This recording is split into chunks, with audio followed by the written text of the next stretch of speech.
I never thought I'd become the unwitting star of a live drama, but there I was, sitting across from him in our favorite little Italian restaurant, my heart pounding faster than I could keep up with. He looked nervous, fiddling with his fork as if it held the words he was about to say. I should have noticed the signs earlier, the late-night meetings, the hushed phone calls, but love makes you blind, or maybe just selectively perceptive. As he reached across the table to take my hand, I thought this was it, the moment he would finally propose. Instead, the universe had a cruel twist in store. Just as he started to speak, the entrance bell chimed, and she walked in, her presence like a cold gust of wind stealing the warmth from the room. His wife. I froze, my mind racing to process the betrayal unfolding right before my eyes. She approached our table with a smile that could shatter glass, leaning over to give him a lingering kiss that made my stomach churn.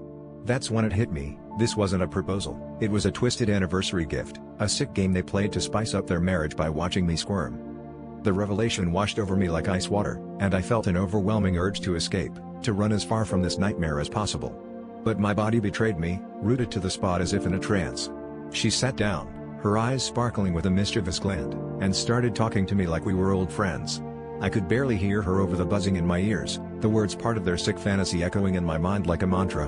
I was caught in their web, a pawn in a game I didn't know I was playing, and I had to get out before the threads tightened. It took every ounce of strength to stand, to pull myself away from their toxic orbit. As I walked out, I felt their eyes on me, one pair filled with amusement, the other with a flicker of regret.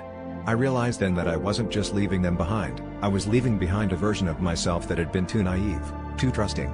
The experience left a scar, but it also ignited a fire within me, revealing a hidden strength I never knew I had.